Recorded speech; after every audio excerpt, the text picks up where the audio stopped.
Muchas gracias y le quiero dar un cariñoso saludo de parte de la Fundación Esperanza Previene. Es un gusto para nosotros siempre conocer grupos nuevos de profesores, docentes, asistentes de la educación, directivos, siempre de este gran grupo de la Fundación Irarrázaval, así que vamos a hacer un trabajo muy provechoso. Nos vamos a conectar entonces en esta visión más preventiva de cómo abordar el consumo de drogas y alcohol, pero sin olvidar que estamos en un escenario de pandemia y que eso nos contextualiza y nos obliga a, a mirar este nuevo fenómeno de drogas. Así que los invito a conectarse con estos tres elementos. Voy a compartir pantalla. Vamos a vivir una muy bonita tarde. Les pido toda la participación del mundo. Me importa mucho que ustedes vayan opinando, interactuando. Tenemos el chat con la Marichea, tenemos levantar las manitos, los micrófonos junto a la Ángel y a la Pilar.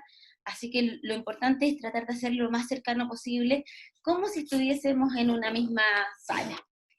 ¿Ven bien? ¿Todo bien en la presentación? ¿Sí?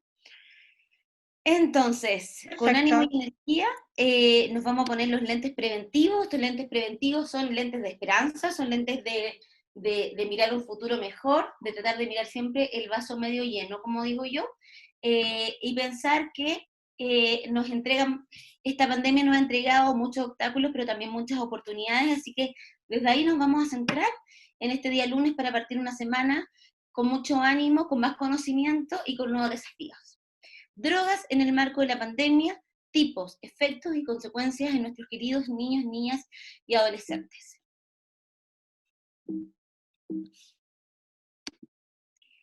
¿De qué se va a tratar este módulo? Porque como bien dijo la Pili, vamos a estar en dos momentos, ¿cierto? Hoy día y el jueves en el mismo horario. Vamos a mirar cómo la escuela debería enfrentar este fenómeno de droga con estas características tan especiales y vamos a ir de cosas más genéricas a elementos más particulares. Vamos a mirar cómo es este nuevo fenómeno de drogas, que por cierto es mundial.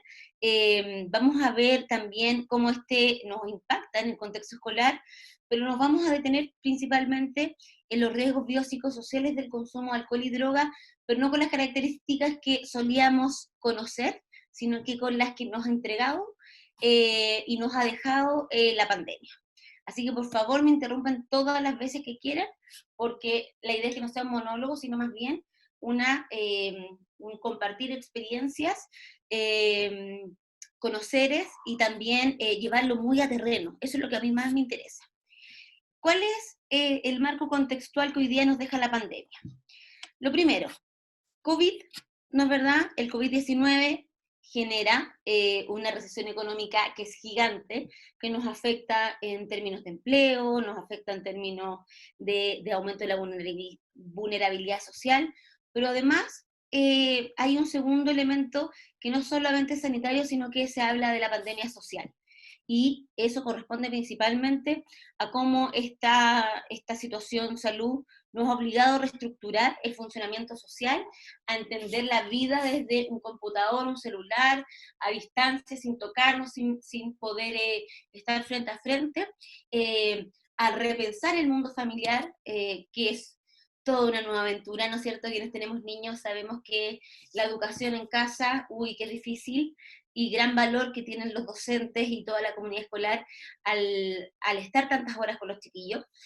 Eh, pero eso nos deja exenta la educación, y educación digo en el sentido más amplio. La vida en la escuela cambió y eso no tiene vuelta atrás. Eh, lo que sea que venga en esta nueva normalidad va a ser distinto a lo que habíamos vivido, ¿sí? Además, el COVID nos trae un distanciamiento social como una principal medida preventiva, pero también como uno de los más grandes riesgos psicosociales que hayamos tenido en las últimas décadas. Y además, hablamos de la tercera pandemia o la segunda pandemia, de la salud mental, ¿no es verdad? El incremento de patologías relacionadas con el estrés, con la ansiedad, con la alteración del estado de ánimo.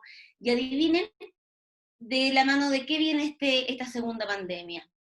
De un nuevo fenómeno de drogas y alcohol que nos va a tener que hacer repensar nuestra manera de entender la prevención de drogas y otras conductas de riesgo relacionadas en nuestros colegios, las empresas, en la comunidad, en todos los ambientes en donde nos movilicemos, inclusive también en las redes sociales y en los medios de comunicación. Ese es un poquito el marco general que nos deja esta pandemia y que nos va a permitir entender adecuadamente este nuevo fenómeno de drogas, que a mí me importa mucho que ustedes lo conozcan. Como todo buen fenómeno social, tiene dos grandes componentes, ¿no es verdad? El yin y el yang, el lado de la oferta y el lado de la demanda. Y este nuevo fenómeno de drogas tiene por sí mismo nuevas características, ¿sí? Y yo las voy a desagregar en un momento más, pero lo que me importa que entiendan en el macro es que independiente de que lo que se venda y los compradores de esta droga o los que utilizan esta droga, lo que nos genera a nosotros, que somos los prevencionistas, los practitioners, es que nos obliga a mirar un nuevo paradigma de prevención y de tratamiento. Si nosotros creemos que frente a este nuevo fenómeno vamos a seguir utilizando el mismo cuaderno de prevención de drogas que usábamos hace 2 años atrás, no entendemos nada. Porque si antes no quedaba corto, hoy día ya es una cosa impresionante. Y acá me interpelo a mí misma, interpelo a mi fundación, interpelo al Senda, interpelo a todos los organismos que trabajamos en esta área. O sea, hay que reentender hoy día la gravedad del problema, la profundidad del problema y sus nuevas aristas. De lo contrario, no hay ninguna posibilidad que tengamos un impacto positivo o el impacto que nosotros esperábamos. Y no hay que olvidar que el impacto que uno espera en prevención siempre va a ser disminuir, evitar y retrasar el consumo de alcohol y drogas en contexto escolar. ¿Cierto? ¿Cuáles son las nuevas características de esta oferta? 1. Está mucho más centrado en el autocultivo que en las drogas de síntesis, ¿sí? Y el autocultivo en general se piensa principalmente en marihuana. Hay un mayor cultivo a nivel nacional que es muy distinto al tipo de marihuana que en general venía entrando a nuestro país y que venía de Perú y de Bolivia. ¿Y por qué venía más de allá, por qué venía más de afuera que de adentro? Porque viene mucho más barato, a un precio mucho más accesible. Hay que entender que hoy día en este mercado hay menos disponibilidad a propósito de lo mismo, hay más problemas de fronteras. Al haber más restricciones fronterizas, tengo menos disponibilidad y tengo que, el negocio tiene que seguir funcionando, ¿cierto? Y tengo que pensar en el autocultivo y tengo que pensar en las nuevas formas de utilizar cepas nacionales, que por supuesto van a ser más caras. O sea que hay un tema de precio que es súper importante. También ocurre con la oferta que comienzan a haber nuevas características delictuales que, si bien es cierto, han existido toda la vida. Yo que llevo 15 años estudiando este fenómeno, de verdad les digo, el tema de la delincuencia, de la violencia, de las armas, de los guetos, existe una realidad. Cuando uno llega a las comunidades, tiene que trabajar con ellos, es una realidad.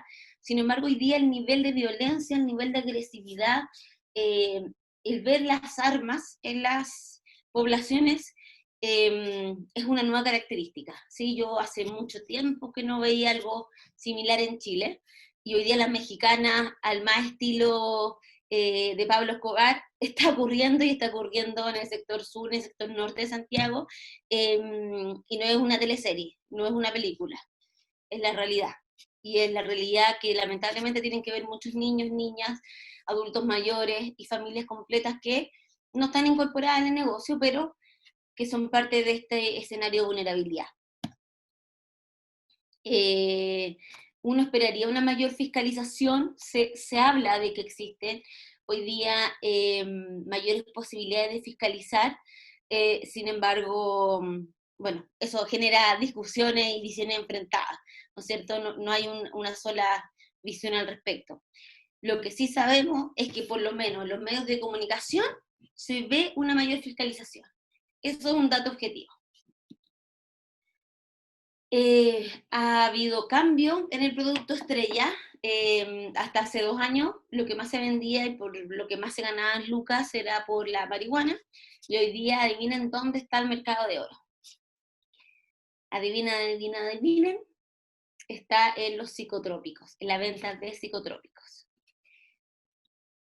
Y volvemos a mirar cómo, no sé si han escuchado el concepto del narcovid, que un poco reúne a todas estas características y que pone al desnudo, digamos, este nuevo escenario de oferta que tiene características súper complicadas y que se vincula mucho con la delincuencia, pero más que la delincuencia, porque siempre ha sido un negocio ilícito, es con la violencia y el link con las armas, que es un tema sumamente complejo, ¿sí? Y que por tanto va a tener impactos altamente negativos en términos de la vulnerabilidad social de nuestros niños y niñas. Los ambientes de inseguridad, los que habitualmente vivían, se van a agudizar y se están agudizando. Y eso, por cierto, que va a tener impactos psicoemocionales en los y las estudiantes. Sin duda, en los colegios. Hemos visto cómo las balaceras la noche atacan a centros de salud con personas, digamos, dentro, y hay un tema de seguridad pública que hay que abordar de manera grave y de manera urgente. Pero para que esta oferta siga existiendo, siga latente y siga siendo un buen negocio, siempre tienen que haber una buena demanda. Y los estudios indican que hay un aumento y un incremento de los consumidores. Estos consumidores no solamente tienen un cariz de consumidores de drogas y alcohol, sino que además presentan otro tipo de patologías, como puede ser una depresión, bipolaridad, y que en general se habla de patologías duales, que habla de un mayor compromiso biopsicosocial de la enfermedad y por tanto más difícil se hace el camino cuando uno piensa en rehabilitación. Vemos a consumidores que tienen menor disponibilidad de buscar, de poder encontrar esta droga y por tanto traspasan muchas veces los límites de lo arriesgado, ¿sí?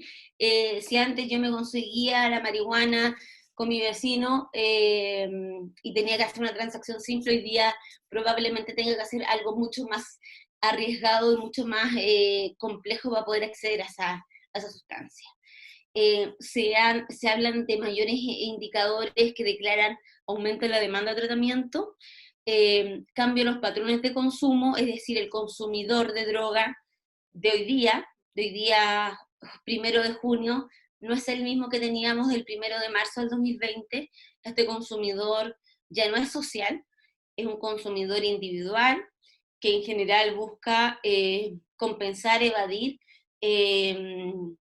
algunas reacciones y emociones asociadas a la angustia, a la ansiedad, al miedo, al temor, a la preocupación, y no tanto al éxtasis de la fiesta, de lo social, de vincularme con otros.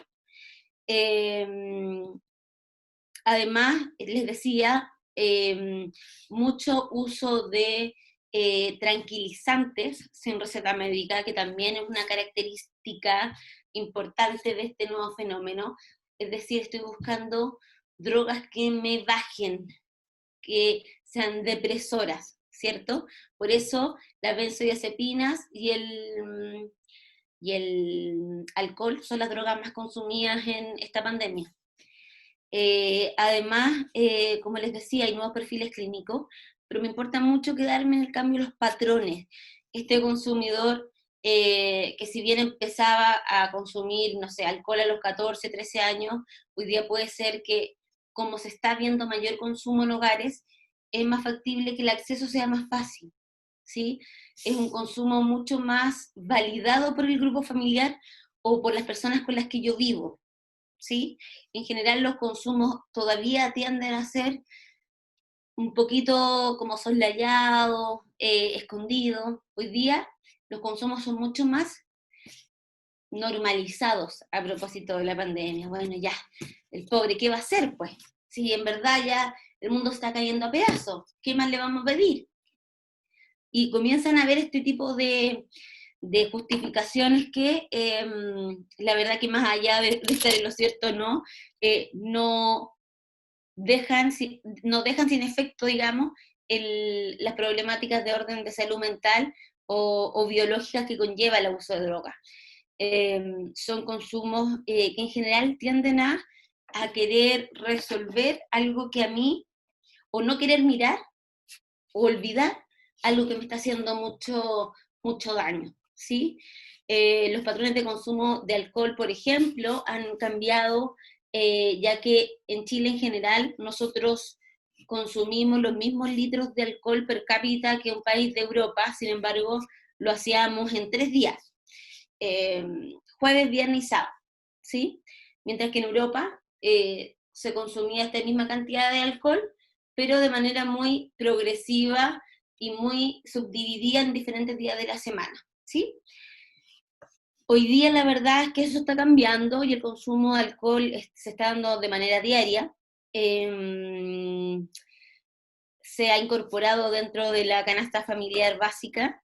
Está muy a la mano, así como está a la mano del pan, está a la mano de las galletas, en los dulces, está a la mano también el alcohol. También el consumo de alcohol se comenzó a dar con nuevos integrantes, con lo que yo habitualmente no bebía.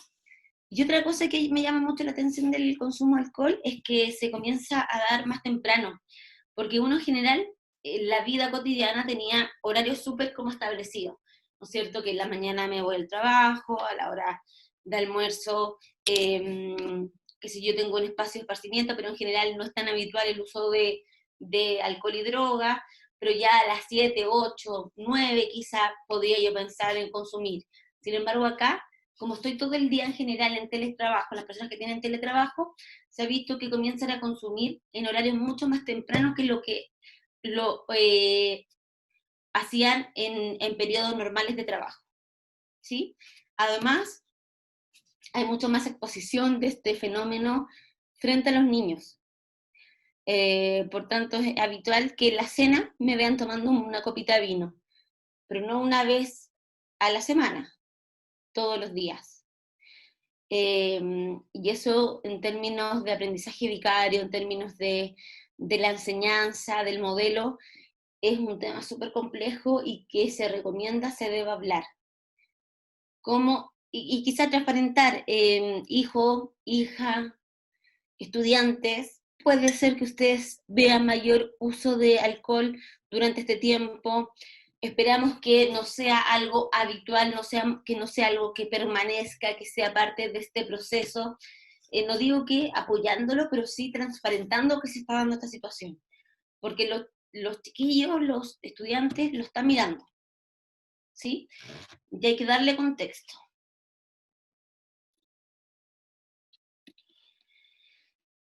Vamos a ver un videito que a mí me parece muy ejemplificador para entender cómo este fenómeno de drogas y alcohol se ha visto modificado a propósito de esta emergencia sanitaria. Así que los invito a poner atención y los dejo con este videito. Bueno, el encierro, el estrés han aumentado en algunos países del mundo el consumo de marihuana. Expertos advierten que fumar, sea cigarrillos o cannabis, puede aumentar los riesgos. En Holanda, las filas hace unas semanas eran para conseguir marihuana. Realidad parecida en Canadá y un incremento en el consumo en Estados Unidos. Estos son pocos los países que han experimentado el aumento del uso de esta droga en estos tiempos de pandemia. Tenemos un montón de personas que lo usan con fines medicinales, analgésicos, personas con esclerosis múltiple, personas con quimioterapia que realmente se benefician de ella. También proporciona un poco de relajación, especialmente en estos tiempos. Es bueno que también tenga momentos en los que puedan relajarse. Una persona usa una bebida para eso y la otra un porro. Precisamente en Estados Unidos, como también en Chile y otras partes del mundo, el tema ha generado preocupación y no son pocos los que advierten el riesgo de consumir en pleno contexto del COVID-19. A pesar que la marihuana se ha demostrado que tiene efectos ansiolíticos, que reduce las tasas de estrés, Hay que tomar en cuenta que puede afectar significativamente la función pulmonar como cualquier otro tipo de sustancia que se fume o que se inhale a nivel bronquial por combustión. Es muy razonable pensar que las complicaciones de una infección respiratoria severa, como las que produce el COVID, pueden verse agravados por la combustión y la inhalación de humo que produce irritación del sistema respiratorio. Más allá de si es marihuana o tabaco, el problema radica en fumar. Esa es la acción que puede generar complicaciones por estos días donde el virus está dando vueltas. Efectivamente, el consumo de marihuana fumada genera inflamación en las vías respiratorias, similar a una bronquitis y similar también al consumo de cigarrillos de tabaco. Por lo tanto, hace más difícil la posibilidad de detectar si la persona con COVID-19 tiene COVID-19 o no. De ahí que se recomiende dejar el acto de fumar por estos días, donde la posibilidad de contagio siempre está latente. La presencia de humo en los pulmones puede hacer empeorar a alguien que adquiera el virus. Puede generar complicaciones para personas que están sufriendo con una infección del árbol respiratorio, como por ejemplo la infección por COVID-19, o por ejemplo personas que han sido fumadores por mucho tiempo, también frente a una infección por este virus van a tener complicaciones mayores. Pero más allá de la crisis actual, hay daños que son permanentes en el consumo de alcohol y otras drogas. En el caso de la marihuana es muy alarmante en Chile. El 12% de la población general ha consumido marihuana en el último año. Desde Fundación Daya, donde defienden el uso medicinal del cannabis, concuerdan en que el acto de fumar, sea tabaco o marihuana, puede ser nocivo bajo la crisis del COVID-19. En los casos en los que Fundación Daya recomienda el uso medicinal de cannabis, se excluye la combustión, prefiriendo siempre otras vías de administración, tales como vaporizadores herbales, macerados, aceites, resinas, cremas y otros. Claro, eliminar por sobre todo el hecho de fumar, para así no exponer a los pulmones, órganos que son de los más afectados en caso de contraer el virus. Un fármaco usado para combatir otras enfermedades podría ser relevante. ¿Qué les pareció el video? Aquí los quiero escuchar a ustedes. La Mari está súper atenta a los chats. Mari, te doy la palabra. Angélica, si es que alguien quisiera también expresar a viva voz, digamos, sus inquietudes, comentarios, feliz, lo escuchamos.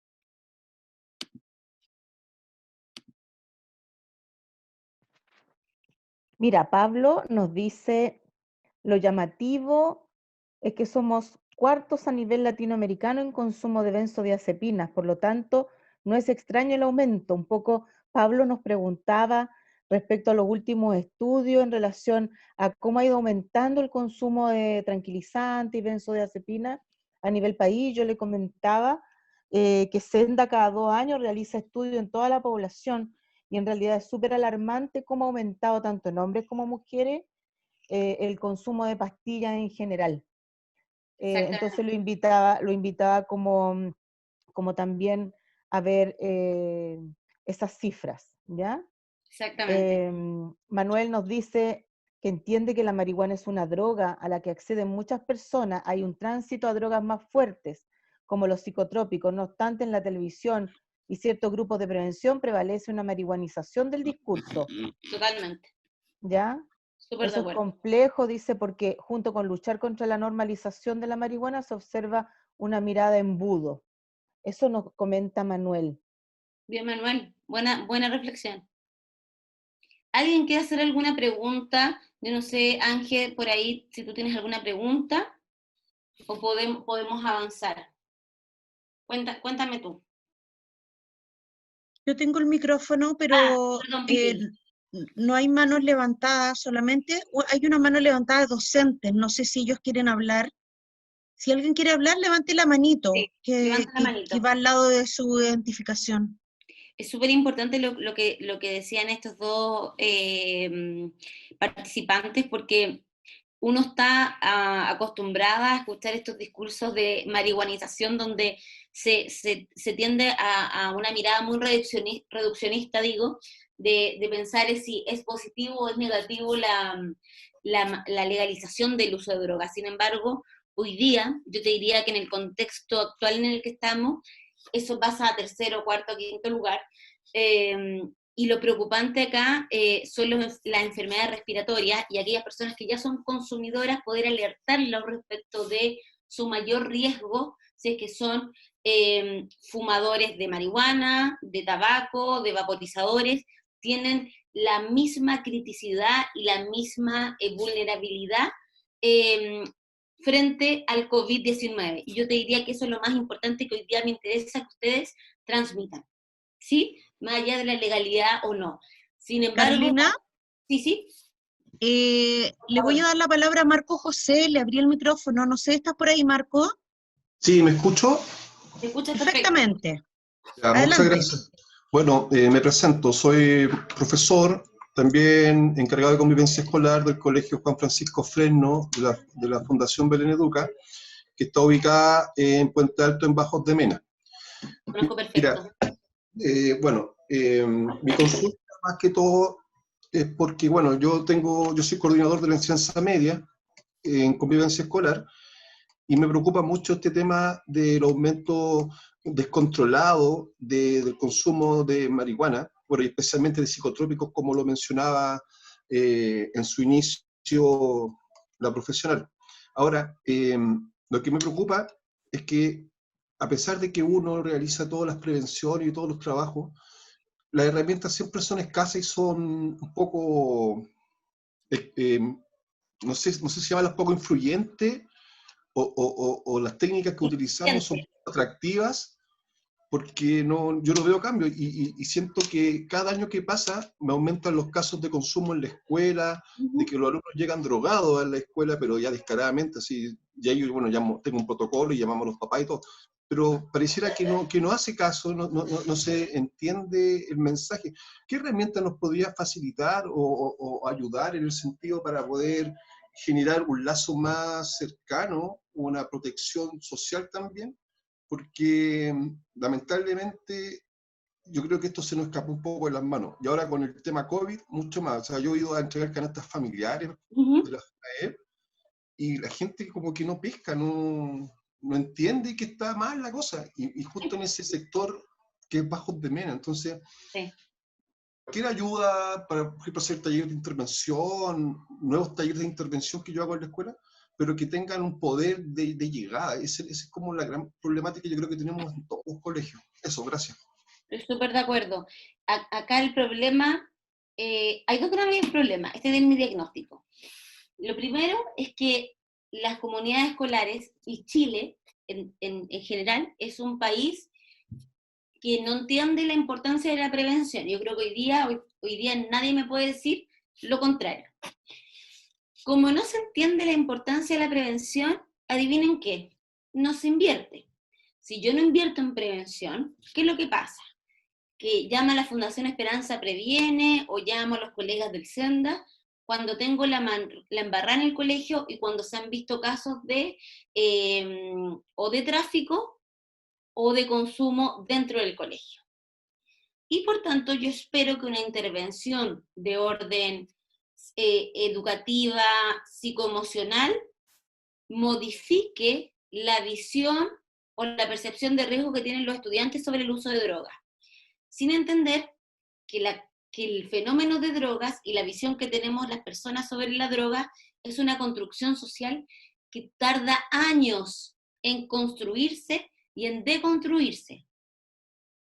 Es decir, para que yo la pueda cambiar, necesito estar expuesto constantemente a diferentes estímulos que me motiven hacia el otro lado. Siempre digo, es como cuando se instaló la Coca-Cola.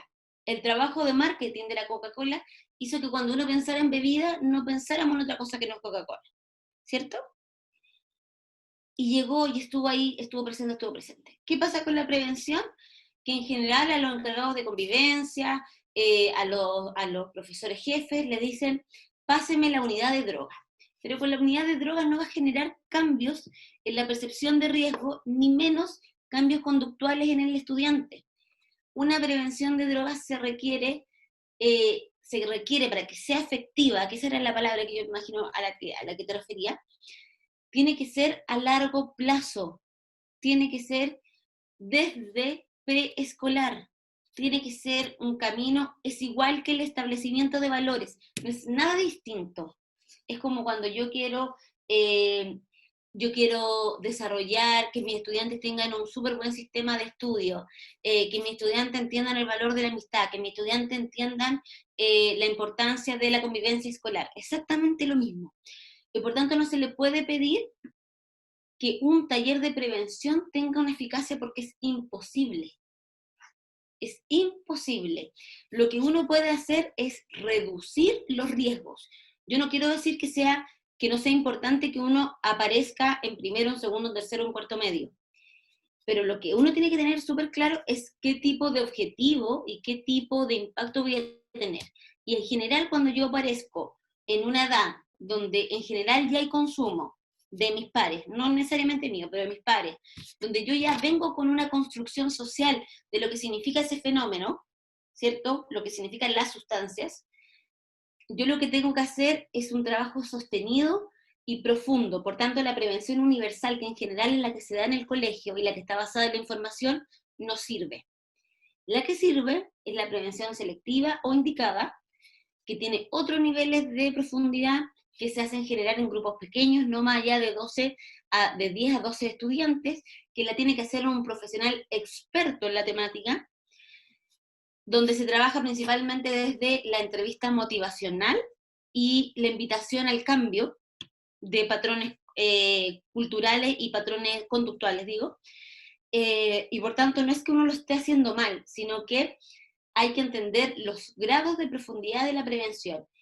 Y cuando un colegio espera que con prevención universal cambiar la conducta de estudiantes ya consumidores, es porque hay problemas conceptuales que hay que disipar.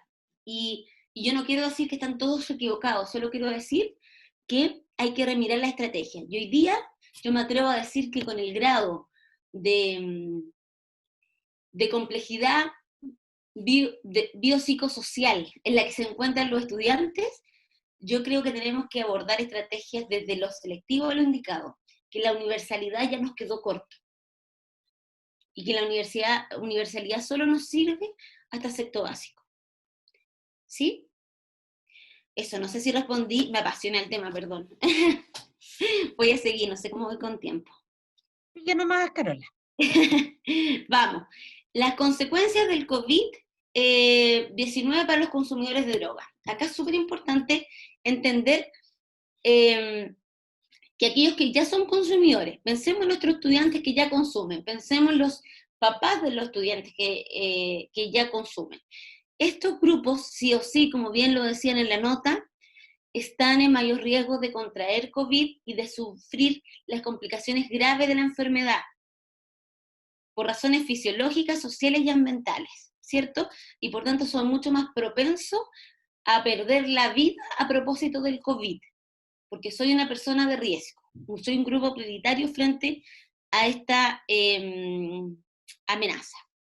Quienes vapean pipas, cigarros electrónicos, fuman tabaco o marihuana. Piensen en sus cursos y piensen el 100% quién va cumpliendo algunos de estos criterios.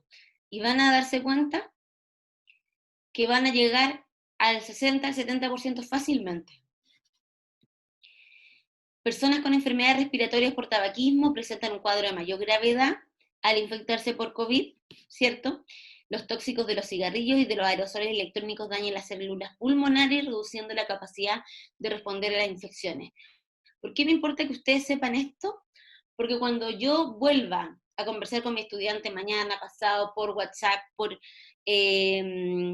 Zoom, presencialmente, no sé cuál va a ser el escenario, pero cuando lo vea, tengo que trabajar los mitos. Y estos mitos dicen mucha relación con, ¿sabéis qué? No pasa nada si fumo, o ¿sabéis qué? Es imposible no fumar por este contexto de estrés en el que estamos.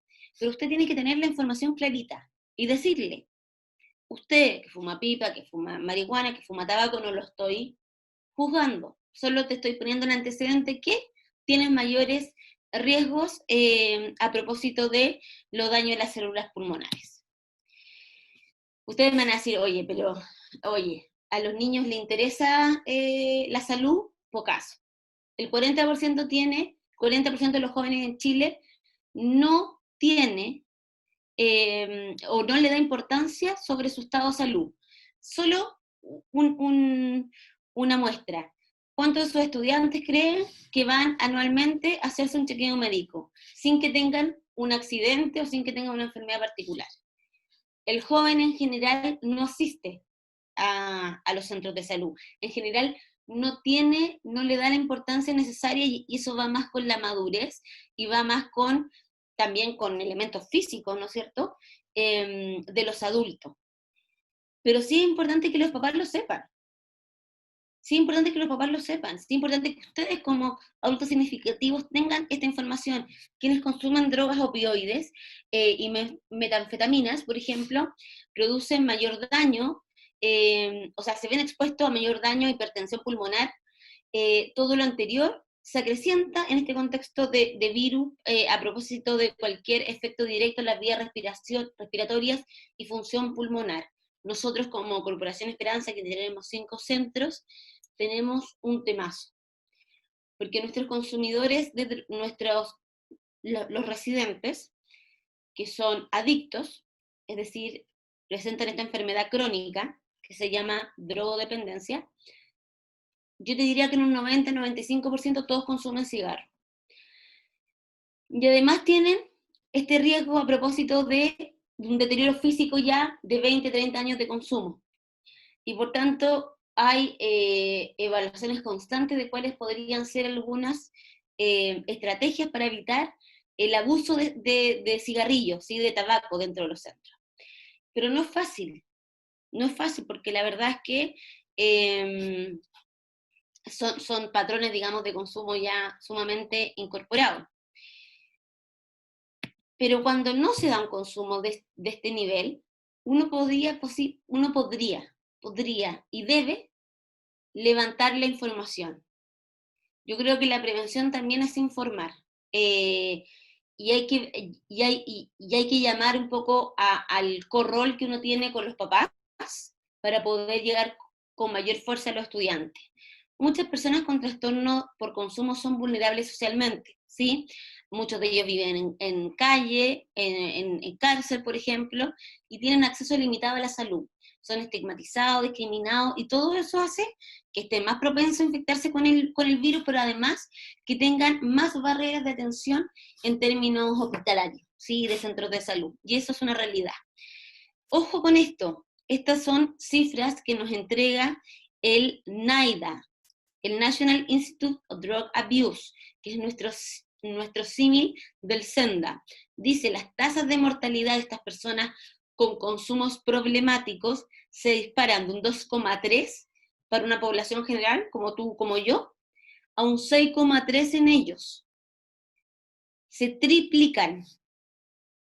Ojo. Vuelvo a reiterar, los tóxicos de los cigarrillos, de los aerosoles, dañan las células pulmonares, ¿sí?, lo que reduce la capacidad para poder responder frente a este bichito. Conclusión, y aquí voy a ser bien categórica.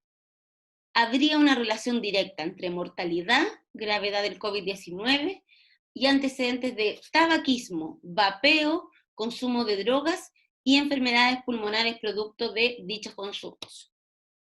Así que todos quienes dicen que están muy preocupados de su salud, es súper importante que consideren este aspecto.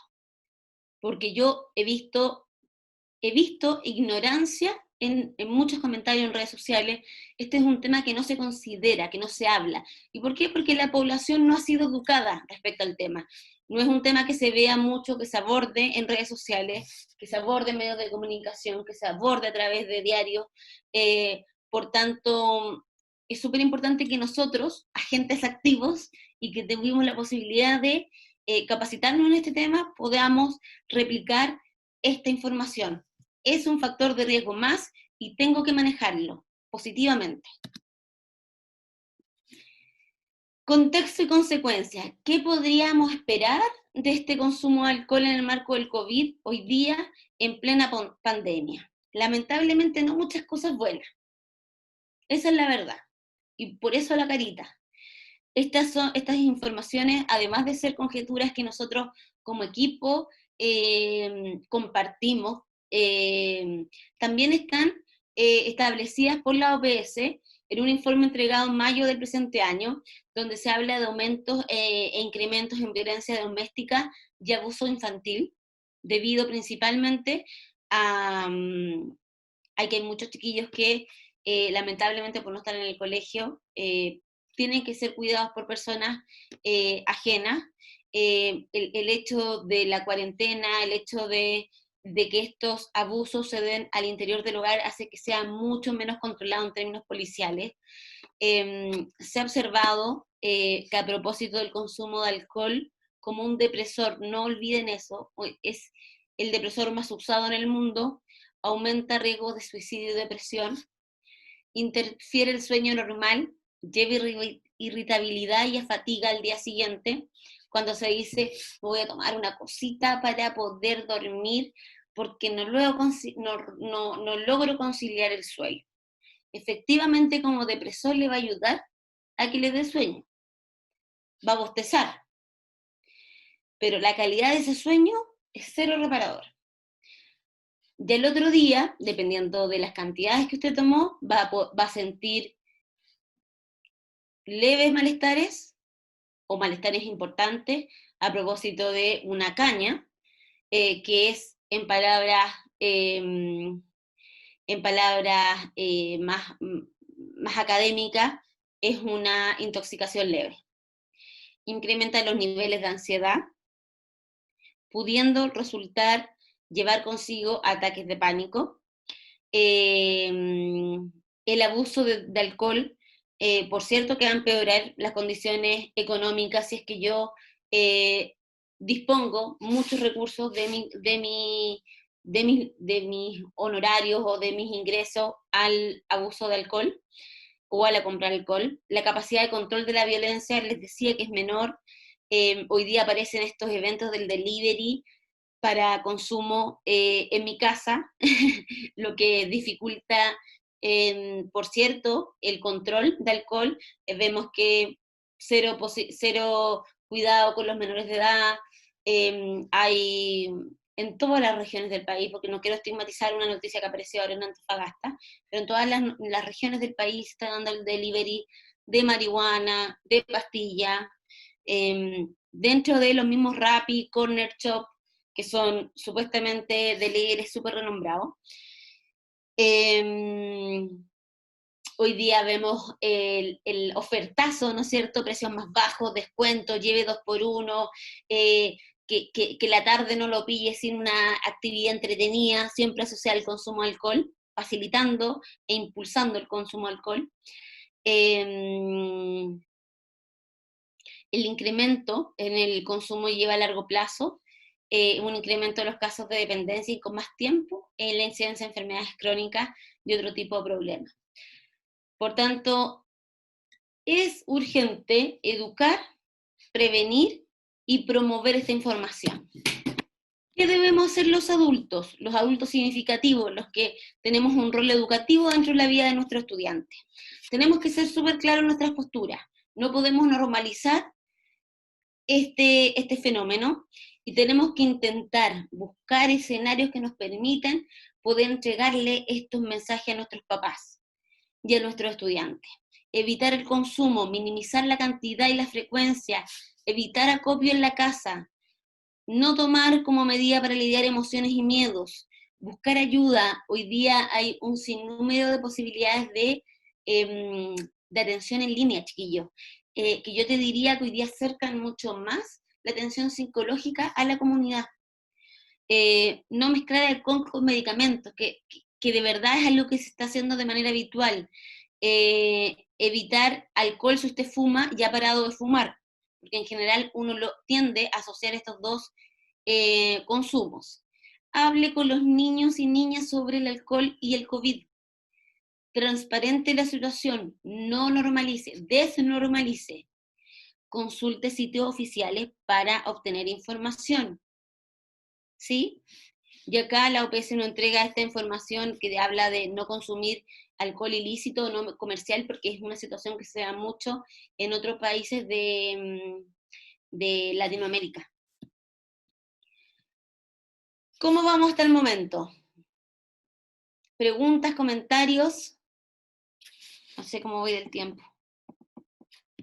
Claro. Hay varias preguntas, Carolina, principalmente en relación al tema de la prevención, como Perfecto. si hay alguna política de Estado respecto a la prevención, el consumo, la penalización del consumo y tráfico de drogas y alcohol. Había una pregunta también relacionada con eso, que decía, ¿qué cercanía tienen ustedes como fundación con las entidades gubernamentales para apoyar todo el conocimiento, con todo el conocimiento que ustedes tienen, políticas de prevención? Te cuento.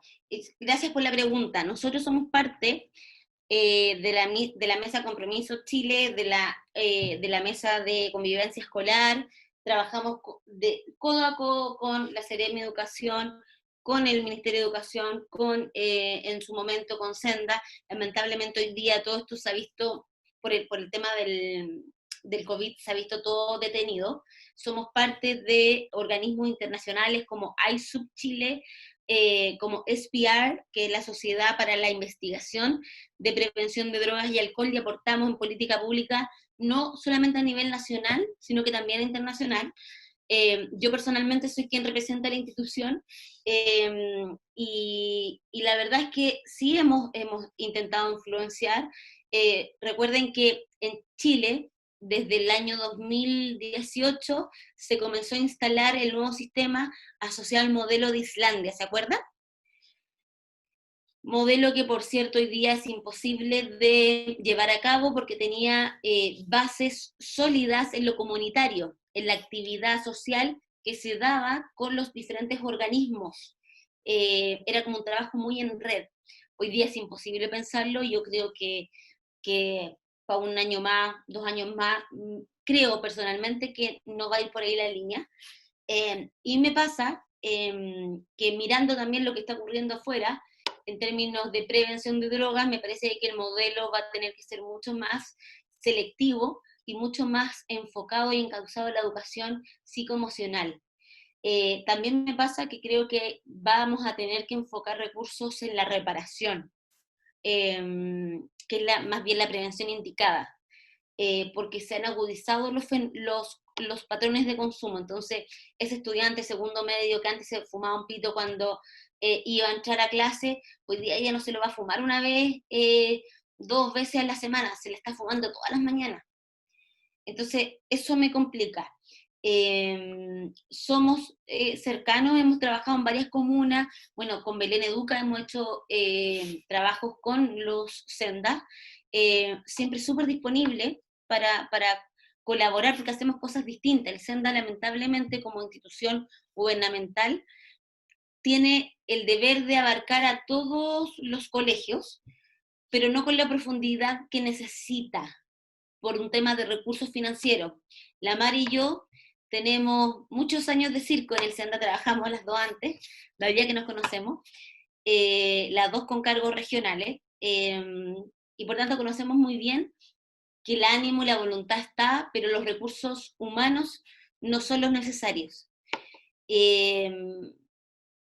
¿Y qué es lo que pasa? Es que es súper importante el cotrabajo con este tipo de fundaciones como la de nosotros, con otra ATE, que logre profundizar, porque lo que ocurre en los colegios es que pasan el pañito por encima. Y eso no puede pasar porque eso no tiene efecto, porque los niveles de vulnerabilidad son tan profundos que no generan impacto. Entonces, lo que genera eso son dos cosas. Uno, muchos profesores frustrados, y dos, que sigan subiendo los indicadores de consumo, como bien decía el colega. Entonces lo que hay que hacer es indagar. A mí me gusta mucho la prevención selectiva porque creo que permite generar planes de trabajo con los estudiantes. Dicho eso, debo decir que es muy fundamental que cada colegio tenga una política de droga, y que cada colegio que ya lo tenía va a tener que remirar esos protocolos porque ya no sirven, se los digo desde ya, porque son protocolos muy de indicadores presuntivos de mirar yo vuelo al estudiante, yo veo su ojo enrojecido, lo veo distante. Hoy día todo eso va a cambiar. Y hay que revisar lo que es el abordaje institucional. Pero, volviendo al estudiante mismo, las estrategias de intervención con el estudiante también van a tener que cambiar. ¿Respondí las preguntas? Yo creo que sí. Sí, mira, Carola, hay hartas preguntas, pero yo te propongo continuar con la presentación Sí, para ver porque si nos queda algún tiempo al final, ¿te parece? sí, feliz. La pregunta de oro, ¿no es cierto?, es cómo podemos responder. Ojo, si el consumo de droga es tan complejo, se complejiza por esta vulnerabilidad social en la que yo sé que viven mis estudiantes y en la que se ha agudizado a propósito de esta pandemia. ¿Qué es lo que tengo que hacer? Tengo que fortalecer mi sistema preventivo, no tengo ninguna otra opción. Tengo que dejar de actuar reactivamente. Yo sé que, por favor, no quiero que se malentienda, yo sé que los profesores tienen, y los asistentes de la educación, y todos, inclusive los directores, tienen las mejores de las ganas de hacerlo. Pero muchas veces la realidad supera la planificación, yo lo sé. He trabajado años en colegio, mi vocación es la educación pública y yo lo sé. Sin embargo, tenemos que utilizar estos pequeños periodos de hibernación, de distancia un poquito más del día a día, para lograr fortalecer este sistema preventivo. Hoy día tenemos una oportunidad de partir con un sistema desde cero. Es la gran oportunidad. Nunca antes habíamos tenido esa oportunidad. Siempre habíamos tenido modelos preventivos heredados. Hoy día no. Hoy día podemos co-construir algo de acuerdo a nuestra propia realidad, lo que estamos viviendo. Y probablemente nos equivoquemos un montón de veces. Está bien. Pero vamos a ir co-construyendo. Y no digo que todo lo que teníamos antes hay que botarlo. Hay que remirarlo, repensarlo y ponerle los nuevos caracteres y los nuevos matices. Algo que yo les digo desde ya, que tiene que ser un requisito sine qua non, es que yo tengo que conocer este fenómeno. Y por tanto, hoy día van a tener un primer barniz de este conocimiento. Pero tengo que saber cómo se comporta, tengo que saber cómo influencia en mis estudiantes, tengo que saber cuáles son esos nuevos indicadores presuntivos a los que voy a tener que darle atención, tengo que saber qué estrategias tengo que utilizar hoy día, que a lo mejor van de la mano de la tecnología y no de mi lápiz y de mi cuaderno, para poder llegar a ellos de manera efectiva. Pero para eso tengo que conocer al enemigo, a este personaje con el que voy a tener que vivir por muchos años más. Muy, muy por encima, les digo, es multifactorial, o sea, tiene que ver con la persona, tiene que ver con el contexto, tiene que ver con el colegio, tiene que ver con el tipo de droga con la que se ve involucrado. Son un sinnúmero de variables. Hay variables en las que yo como comunidad escolar me puedo hacer cargo y otras variables externas, que esto es como lo macro, la macro área de la cual yo no voy a poder intervenir, y la tengo que conocer, la tengo que estar mirando, pero sabiendo que hasta ahí no más puedo llegar. Es dinámico, va cambiando, cambia con cada impacto social que vamos viviendo. Esta pandemia lo cambió así, en un 2x3. Se acentúa con situaciones estresoras. Hoy día, los chiquillos están más vulnerables al consumo, están más depresivos, están más aburridos, están más enojados. Hoy día se promueve socialmente por redes de manera increíble, quizás mucho más que presencialmente. Está asociado a representaciones sociales y a significados. Y se promueve y se debe prevenir, bien digo, en la casa, en los medios y en la escuela. Es un fenómeno nuevo, más agresivo, distinto, con matices mucho más individuales que los que yo veía anteriormente, pero también siento que hay un montón de factores protectores que aparecieron y que antes no estaban, porque no quiero llamarlo al acabo del mundo, no lo es. Así como apareció este fenómeno robusto, también apareció que de la noche a la mañana tenemos almuerzos familiares, tenemos a un estudiante que habla por celular, pero habla en la pieza de al frente mío, y como vivimos todos en 50 metros cuadrados, la verdad es que voy conociendo mucho más de lo que sabía de lo que le pasa a mi hijo, de lo que yo pensaba que estaba pasando. Y hay un montón de nuevos factores si yo me pongo a mirar uno a uno. Hoy día en el colegio, ¿cuándo habíamos hablado tanto tiempo de educación emocional, de convivencia escolar? En cada área hay nuevos factores protectores. Y esos son los que tenemos que tomar y agarrar como un rubí, como una piedra preciosa y no soltarlos. 2, identificando factores de riesgo para poder prevenirlo. La prevención es, me anticipo. Antes que venga, yo ya los tengo identificados. Y por eso voy armando bloques para poder cubrirte, ¿cierto? Como es un modelo multifactorial, o sea, hay un sinnúmero de elementos que pueden influenciar positivo o negativamente dependiendo de la persona. Es muy importante entender que en contextos medioambientales, cuando antes hablábamos, bueno, el tipo de familia, una familia caótica, una familia extensa, una familia sin roles, ni sin límites bien claros, hoy día tenemos un contexto pandemia que ya nos cambió todo este contexto de medio ambiente, ¿sí? Hay elementos que son de orden genético que no vamos a poder obviar. Las personas que son hijos o hijas de papás consumidores, e inclusive de abuelos consumidores o abuelas consumidoras, tienes hasta 4 veces más probabilidad de desarrollar una adicción, solo por el componente genético. Exactamente. Aquellas personas que presentan algún tipo de trastorno de salud mental, ya sea una depresión, cuadros ansiosos, cuadros depresivos, cuadros de adaptación, todos ellos presentan un 20% mayores probabilidades de generar una adicción. Entonces, si yo voy sumando este 40 más este 60, y me conozco como persona, bueno, en verdad, sí, mi abuela era, tuvo en sus años grandes problemas con el alcohol. Además, yo tengo una depresión endógena hace mucho tiempo. Además, el contexto socioeconómico en el cual me estoy desarrollando, la verdad que no es el mejor, y si hay mucha delincuencia, listo. Voy sumando. Tengo todo esto en contra. ¿Qué tengo a favor? Y aquí los que tengo a favor es donde me la tengo que jugar. En general, nosotros en los contextos, en los factores biológicos, no hay nada que hacer. En contextos medioambientales, medianamente uno podría intervenir. Pero donde yo puedo intervenir es en los contextos individuales. Si yo decido o no decido consumir, si yo decido o no mantenerme dentro del contexto escolar, si yo decido o no este tipo de juntas versus otras, si yo decido o no desarrollar este hobby, ¿cierto?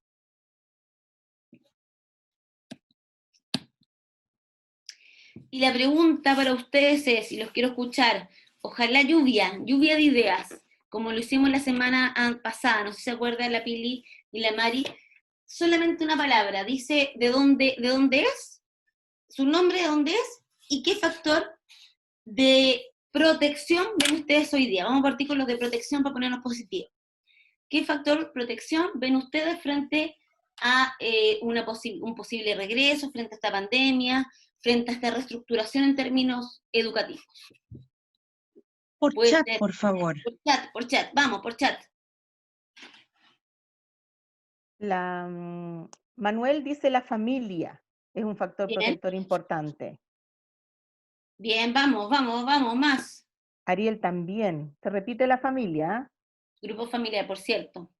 Hay nuevas dinámicas que la verdad es que nos permiten pasar más tiempo juntos, conocernos más de lo que quisiéramos, tener que enojarnos y abuenarnos al mismo tiempo. Eso, dale. También nos dicen las redes existentes, los profesores.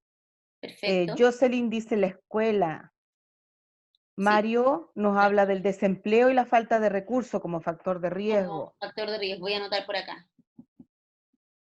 Natalia, apoderados agradecidos por el apoyo del colegio. Mira, qué lindo factor protector. Mucho. Sí.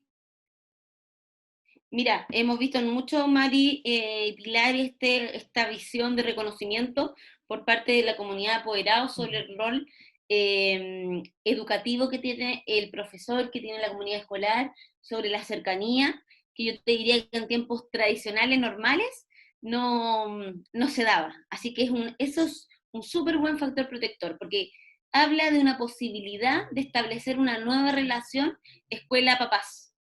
Así que muy bien. ¿Qué Mira, aquí más? aparece un nuevo factor de protección, dice la dinamización de las redes sociales al interior de los colegios. O sea, Súper cómo se bien. echan a andar todas esas redes sociales. Que antes decíamos, ¡uy, qué difícil! ¿O para qué? Quizá es solo para levantar el conventilleo, me acuerdo que me decían muchos Exactamente. profesores. Sí, Mira, también Sofía nos dice el diálogo con ellos, es decir, tanto con los, me imagino yo, que tanto con los alumnos como con los papás, con los apoderados. no tener una conversación, Mari, basada solamente en lo académico, sino que también sacarnos el rol y conversar desde lo humano, desde lo Por afectivo. supuesto. Me parece fantástico, un gran factor protector. Dice, Omar nos habla de la valorización de la vida frente a la pandemia. Mira, Qué ese otro importante. elemento, sí, ¿Sí? ese otro elemento que salió también en otro seminario, ¿no? Que nos La viene vida, saliendo esto, sí. la vida, la salud. Abordar ¿Sí? los temas sin tabúes, ¿ya? Totalmente. Es muy importante acompañar a nuestros hijos, dicen, y a los estudiantes en todas sus etapas. Los ven grandes y los abandonan. Pucha, sí es verdad. Cuando ya están en Acompañamiento cuarto medio constante, ya son grandes, ¿cierto? Y ya, totalmente. chao. Acompañamiento constante. Sí. Y fortalecer los talentos personales, Eduardo, como un factor protector. Lo que siempre decimos, eh, todos aquellos como, no sé, los hobbies, las virtudes, ¿no es cierto? Darle valor porque son los principales factores de protección que tienen los estudiantes, ¿sí? Otro factor de riesgo, nos habla Jorge, el entorno en el cual se desenvuelve el adolescente. Claro. Las enfermedades mentales no tratadas, nos habla Eva. Mira, qué elemento súper importante. ¿Ah? Salud mental que se nos viene crítico para los próximos meses. Y todos, independiente del nivel de vulnerabilidad socioeconómico, es transversal. Y Alexia dice que es psicóloga. Dice, siento que un factor protector importante y quizá el más prioritario del grupo familiar, generar en ello la conciencia de riesgo, ¿verdad? Que como bien dijo la relatora, muchas veces desde la familia se normaliza. Quizá aprovechar este encierro para que los colegios y sus equipos psicosociales intervengan con escuelas para padres respecto de esto. Ellos están muy alejados de dimensionar el daño y los tipos de droga a los que tienen acceso sus hijos. Estoy muy, Alexia, Alex, Alexia, estoy muy de acuerdo contigo. Creo que algo que venimos impulsando hace mucho rato con la Fundación es la importancia hoy día de aprovechar esta buena conexión que estamos teniendo con los papás, que los papás nos contestan en los WhatsApp, que eso es impresionante, nunca antes visto, y poder tener un trabajo de escuela para padres. ¿Cuántas veces, Mari, tuvimos escuelas para padres donde iban 9 personas de 150 esperadas? exactamente, ¿Por sí. qué? No porque no fueran padres desinteresados, y yo creo que esa es la lectura más reduccionista, sino porque, pucha, que es difícil el transporte en Chile, pucha, que son largos los turnos de trabajo. Uno se cansa también, a las 7 a las 8 no quiere escuchar a una Carolina Pérez que le hable sobre prevención. Pero hoy día los contextos son distintos, quizás no están abriendo la posibilidad para acompañarlo en este rol educativo. Así que yo concuerdo contigo que es el momento para levantar las escuelas para padres en un formato online, a través de cápsulas, busquemos la alternativa, pero es el momento, ciertamente. ¿Algo más Sí, por ahí? sí, hay harto. Mira, la Ya, solidaridad y el tres más. respeto. Solidaridad. Aprendizaje de vida que nos deja la pandemia. Solidaridad y respeto. ¿Ya? Otros factores de riesgo que no manejamos, nos dice Natalia, es la de las relaciones interpersonales que están desarrollando de manera virtual entre los estudiantes. Las redes sociales, aquí de nuevo, ¿verdad? Sí. Otro tipo de relación interpersonal que es muy distinta, es muy agresiva. Yo te diría que esa es una de las características que tiene esta nueva relación interpersonal, porque va desde el enojo, desde la rabia, y el tema del ciberbullying, por ejemplo, ha tenido unos indicadores horribles. Se ha Tal cual. incrementado. Bueno, las situaciones socioeconómicas hoy día son un factor de riesgo y también muy importante, y sobre todo hoy día agravado por el tema de la pandemia. Exactamente. ¿Ya? factores de protección, la educación científica de calidad, desde los Mira, cursos de educación básica, ciencias de la salud, ciencias de la ciudadanía, todas reforzar sus aquellas, aptitudes y habilidades, ¿ya? O sea, en bien, general, todos los que están participando, todos los participantes mencionan como lo mismo, ¿no? Pero con grandes matices hacia todo lo que está generando hoy día también la pandemia, tanto positivo como negativo. como negativo. Súper bien. Nosotros acá quisimos levantar estos pequeños indicadores que nos parecen que a nivel físico, psicológico y social están apareciendo harto, y responden muy bien a lo que ustedes han dicho, queridos asistentes, y que dependiendo de cómo se dé en el individuo, pueden ser de protección o de riesgo. Nunca olviden eso. Nosotros decimos que, por ejemplo, compartir más tiempo en familia puede ser un súper buen factor de protector. Todo va a depender de qué tipo de tiempo tengo. Si es un tiempo para discusión, si es un tiempo de pelea, si es un tiempo para echarme en cara problemas que tuve hace 10 años atrás, probablemente sea un factor de riesgo, perdona. Eh, Nosotros creemos que sí es un factor de protección, pero a la vez puede ser de riesgo el que aparezca la importancia de la prevención, la salud y de los hábitos. Hay en muchas personas un reconocimiento de estos factores y dicen, ¿sabéis que en verdad? Sí, pucha, que era importante el lavarse las manos, pucha, que es importante el seguir medidas preventivas, pucha, que es importante hoy día quizás dejar el pucho. Yo conozco mucha gente que ha dejado el cigarro por una conciencia de salud. Pero también hay otros donde te das cuenta que efectivamente hay cero conciencia del autocuidado, que básicamente es lo que hay detrás de la prevención, la salud y los hábitos, y que son un factor altamente de riesgo. Y por eso los ves con fiestas los fines de semana, los ves en el mall, los ves caminando sin mascarilla, los ves sin respetar las cuarentenas, porque no hay una incorporación del concepto, y por tanto, cuando no lo tengo incorporado, ni una posibilidad que eso se traduzca en un comportamiento de autocuidado. Hemos visto muchas muestras individuales y colectivas de solidaridad que nos parecen sumamente protectoras, pero también nos hemos dado cuenta que nos falta un grupo de sinvergüenzas, por ejemplo, que han aprovechado eventos de caridad, de recaudación de dinero, para poder cometer ilícitos. Las nuevas formas de trabajo también pueden ser vistas como un súper factor de protección. Yo lo pienso personalmente en mi situación, en la situación de ustedes, donde hemos podido estar desde la casa. Quizás es más fácil capacitarnos porque no tenemos que trasladarnos de un lado a otro, porque además los sentimientos de culpa un poco se van como, con los hijos se van bajando, porque uno ya puede almorzar con ellos todos los días. Sin embargo, también hay quienes en este contexto actual tienen que seguir trabajando a distancia. Perdón, tienen que ir presencialmente y no pueden trabajar a distancia. O también hay quienes en este teletrabajo han visto más bien un conflicto que una oportunidad a propósito de comportamientos, de organizaciones, y la verdad es que genera mucho más estrés que la dedicación propia que yo le podría dar al trabajo, o a mis hijos, o a la casa.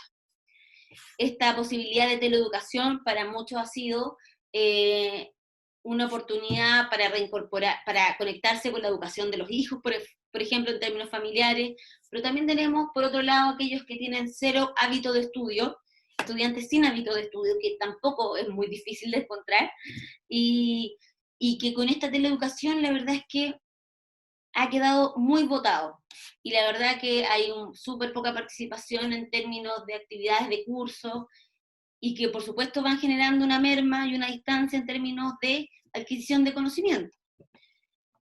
Les decía, esta participación en los estudios de los niños también es una súper posibilidad de reconectarme, de entender un poco cuál es la etapa en la que están, pero también ha generado un sinnúmero de problemáticas, porque son muchas tareas, porque son contenidos que no conozco, porque no tengo el acceso en términos de redes sociales, de impresora, para poder llegar a ellos y poder ser un apoyo efectivo.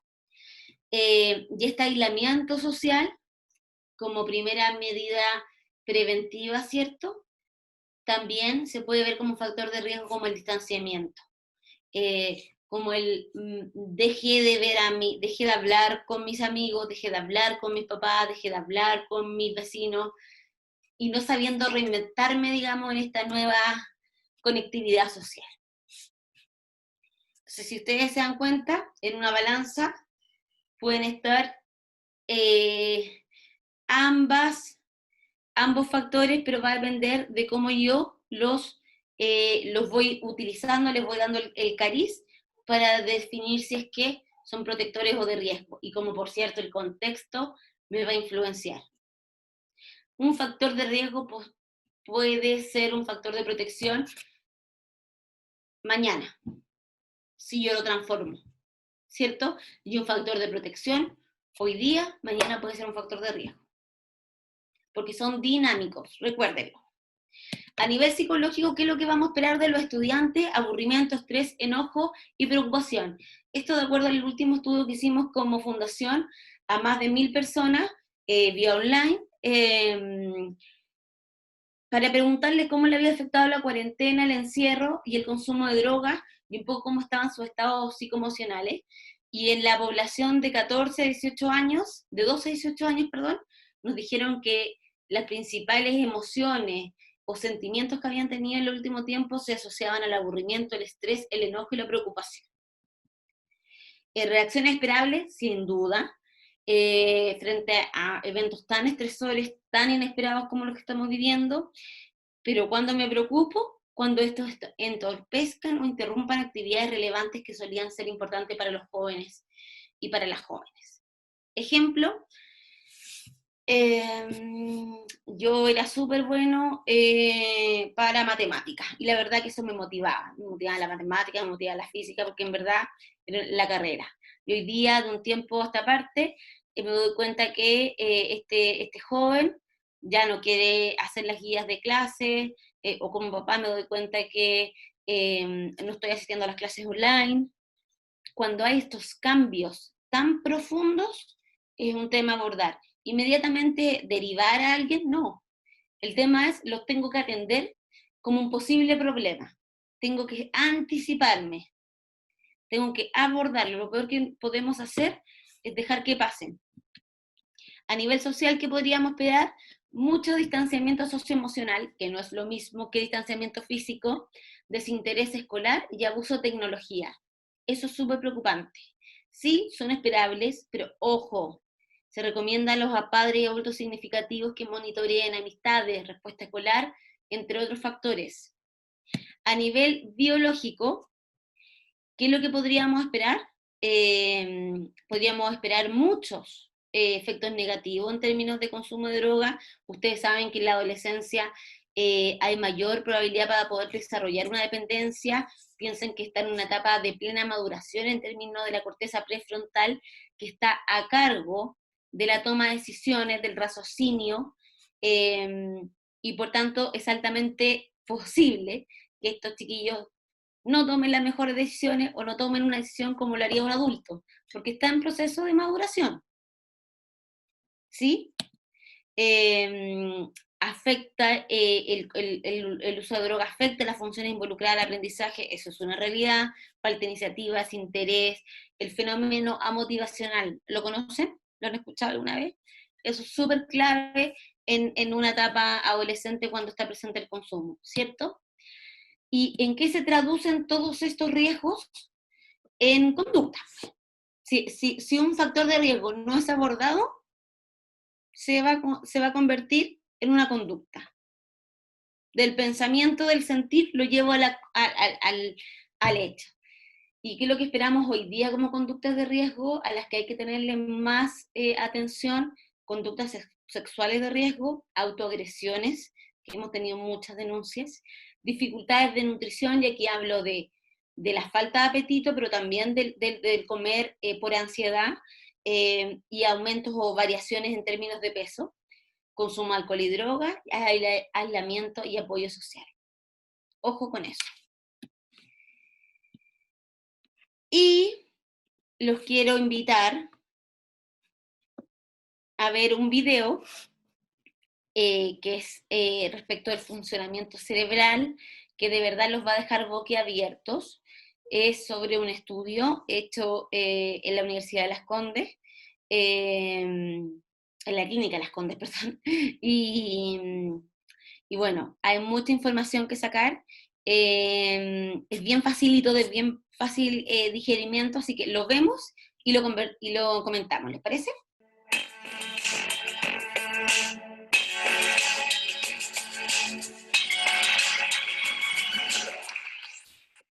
Era en el año 1988 cuando yo era un joven médico dedicado a la medicina nuclear y me fasciné en la reunión de fin de año de la Sociedad Chilena de Medicina Nuclear con lo que le escuché al doctor Ismael Mena, un médico chileno, profesor de la prestigiosa UCLA en Estados Unidos. Un nuevo examen llamado NeuroSpect era capaz de mostrar el funcionamiento del cerebro. Y eso era posible por el desarrollo de un nuevo marcador. Ustedes saben que las células del cerebro tienen una protección especial, la llamamos la barrera hematoencefálica, cuya misión es seleccionar lo que puede pasar desde la sangre al cerebro. Este nuevo marcador llamado HMPAO atraviesa esa barrera, llega al interior de las células y por un rápido cambio físico-químico del liposoluble a hidrosoluble, queda fijado ahí. Tomar imágenes de la distribución de este marcador es posible porque se le unió un isótopo radioactivo que es detectable desde fuera de una persona. Así, este marcador radioactivo inyectado en una vena se fija en el cerebro en forma proporcional a la cantidad de sangre que le llega a cada célula, o sea, proporcional a la perfusión cerebral. Y la perfusión se relaciona con el funcionamiento de las células, con su actividad. Me pareció tan fascinante que quise aprender a hacerlo, a interpretarlo. Y el doctor Mena, un pionero en esta técnica en el mundo, podía enseñarme. Haciendo un esfuerzo vencí mi timidez y me acerqué a él para preguntarle si podría visitar su laboratorio, ser su discípulo. Viajar en esa época era algo extraordinario. Yo no tenía ni los medios ni la libertad para hacerlo con una familia, 3 hijos de 4, 9, 11 años, un trabajo. No pensé en nada de eso.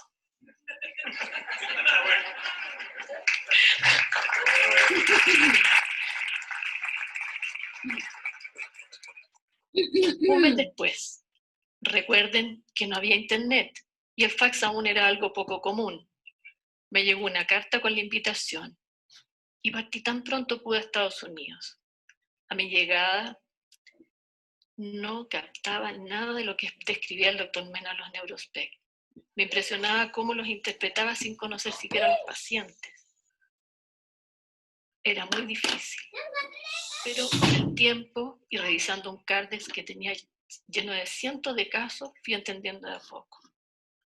A mi regreso a Chile pude implementarlo en mi laboratorio y eso fue el inicio de una larga relación de trabajo. Con el objetivo de facilitar la interpretación en ese tiempo, estudiamos un grupo de voluntarios sanos. Fueron personas generosas que nos dejaron estudiar su cerebro para desarrollar una base de datos de la variabilidad normal de la perfusión en las distintas áreas del cerebro. Y así la comparación de un individuo enfermo con el grupo de los sanos de su edad destaca en una imagen las zonas donde el cerebro enfermo funciona muy distinto, o sea, tiene perfusión muy aumentada o muy disminuida. Tuve la gran oportunidad de mostrarle a mis hijos un cerebro de un voluntario sano y el de un adolescente que consumía ocasionalmente marihuana. Ellos, unos niños aún, fueron capaces de diferenciar fácilmente al sano del consumidor. Lo que para mí había sido tan difícil a mi llegada al laboratorio del doctor Mena, para mis niños era tan evidente al tener como referencia un normal. Y veíamos el progresivo aumento en el consumo de marihuana en Chile y en el mundo, su mayor toxicidad, la disminución de la percepción de riesgo entre las personas, junto con una edad de inicio cada vez menor. Y faltaban estudios científicos serios. Así fue que en 2012 participamos con un grupo de psicólogas en un estudio del efecto de la marihuana en el funcionamiento del cerebro de escolares entre 15 y 18 años. En total se entrevistaron 565 jóvenes para seleccionar 40 que consumían exclusivamente marihuana al menos desde hace 1 año y medio y 4 veces en el último mes. Otros 40 jóvenes sin ningún consumo sirvieron de comparación. Ambos grupos fueron sometidos a test psicológicos, demostrándose rendimientos de los consumidores muy por debajo de sus pares no consumidores. Peor memoria, dificultades para organizarse, problemas de atención, mala concentración, pobre estrategia para ejecutar las tareas. A 29 de los consumidores pudimos tomarles un Neurospect, el que se hizo cualquier día en que los profesores nos permitieron sacarlos de clases. ¿Qué nos encontramos? Los voy a dejar un rato en suspenso. Veamos primero un examen normal. En estas imágenes vemos la corteza del cerebro de una persona comparada con el grupo de los voluntarios normales de similar edad y está expresado en desviación estándar. Para cada uno de los 14.000 voxels, ustedes conocen los píxeles, ¿cierto? Los voxels son píxeles, pero en 3 dimensiones, son volúmenes. O sea, para cada uno de los 14.000 voxels en que subdividimos la corteza cerebral, conocemos el promedio y la desviación estándar de la perfusión cerebral normal, o sea, la variabilidad que nos dieron los normales. Los voxels que están expresados en esa imagen en color gris corresponden a la perfusión del 95% de los sanos, o sea, corresponde al promedio más o menos 2 desviaciones estándar, lo que aceptamos como normal. Y si miran ustedes verán que hay una zona que está en colores rojo y blanco. Tiene perfusión aumentada sobre las 2 desviaciones estándar. Bueno, en este caso corresponde ahí a la corteza visual, en la región occipital aquí atrás, que está funcionando más porque esa persona estaba mirando algo al momento del examen y se activó, lo que es una respuesta normal. Y si miran con mucho cuidado verán que hay unas pequeñas zonas que están en color azul. Tienen una disminución de la perfusión muy leve, un funcionamiento levemente disminuido. Esto es un examen normal. Volvamos ahora a nuestra historia de la investigación de los escolares consumidores exclusivos de marihuana el año 2012. Lo que vimos en las imágenes del funcionamiento del cerebro de esos escolares coincide con lo que los test psicológicos mostraron. En todos los escolares habían anormalidades que variaban en severidad de un joven al otro. Entenderán ahora, viendo las siguientes imágenes, por qué estoy venciendo nuevamente mi timidez y me estoy presentando frente a ustedes para compartir con profunda preocupación lo que toda una vida de exámenes e investigaciones me ha permitido conocer. Este es el cerebro de un escolar que consumía marihuana.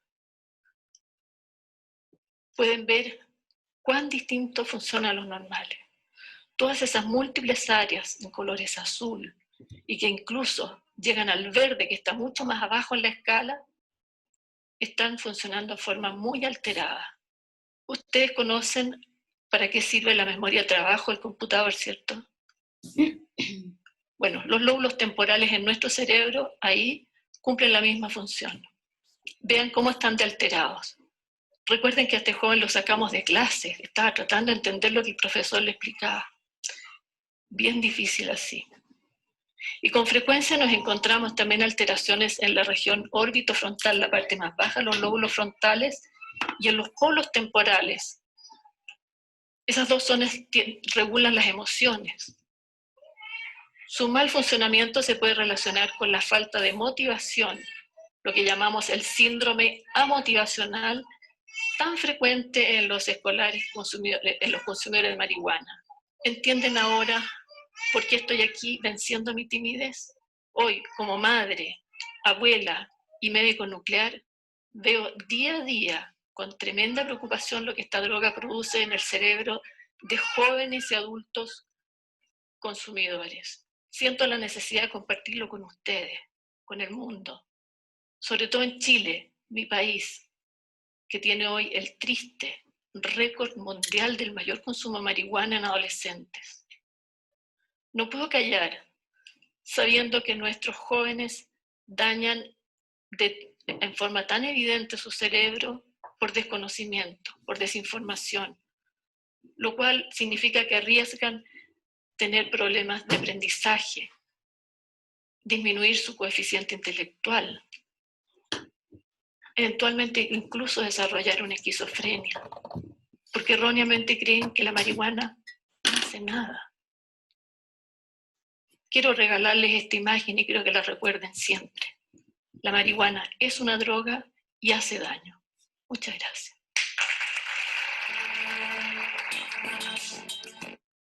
¿Qué les pareció el video? Complejo, ¿no? Carolina, te cuento, lo encontraron maravilloso, maravilloso, maravilloso. Lo quieren a toda costa, tenemos que mandárselo hoy día mismo, ambos Perfecto. videos, porque Promesa. quieren compartirlo con sus apoderados, ¿verdad? Y lo encuentran súper atingente a lo que estuvimos conversando todo el rato. Perfecto. ¿Ya? Nos dicen fuerte y complejo, fuerte, o sea, lo encuentran como bien anonadado, nos dice por ahí Mario también que quedó.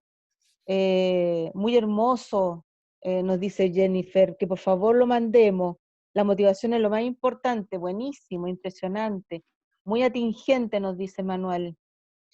Quedémonos, Mari, con, mientras tú vas leyendo, me gustaría repasar y quedarme con esas frases. La marihuana es una droga y sí hace daño, y nuestro deber es no demonizar la droga. Yo siempre quiero mantenerme en esa línea en donde abordamos esto como cualquier otra problemática, sin embargo, no está exenta de riesgos, ¿sí? Y nosotros queremos que nuestros chiquillos desarrollen al máximo su intelectualidad, dejen de tener problemas de atención, que no tengan problemas de memoria, y eso es algo real, es concreto, y que muchas veces ellos creen que es un mito asociado a los temores que tenemos los adultos respecto al uso de drogas. Y por eso es muy importante que cuando uno hable con un adolescente, con un joven, trabaje siempre basado en la evidencia, no en el yo creo, no, me preocupa, me gustaría que no consumiera. Eso no tiene valor. Hoy día los chiquillos saben mejor que nunca, tienen acceso a la información, y nosotros tenemos que estar igual o mejor informados que ellos. ¿Sí? Los últimos comentarios para cerrar. Mira, Alexia y otros compañeros más nos hablan de que esta es una lucha para todos los que trabajamos en esta área. Y tenemos que seguir esa lucha, independiente de lo difícil que sabemos que es, pese a todas las dificultades con las cuales nos encontramos, tanto en el colegio, como en la familia, como en la sociedad, como en el grupo de pares, ¿ya? El tema de las drogas y su legalización es un tema aún no resuelto. Muchas veces dice, es ir contra la corriente, es decir, también nos dicen, pero chuta, vemos este video y cómo hay gente que quiere legalizar, por ejemplo, el consumo de la marihuana, o sea, ¿de qué estamos hablando, verdad, después de ver este video? Imagínate, Mari, que con el alcohol, que es una droga legal, tenemos las problemáticas que tenemos. Tenemos consumos que inician a los 11 años.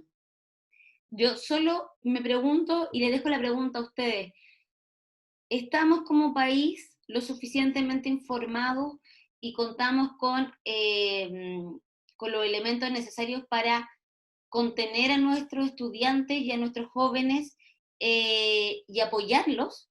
Si es que esta droga fuera legal, la marihuana digo, ¿por qué debería pasar algo distinto a lo que pasó con el alcohol?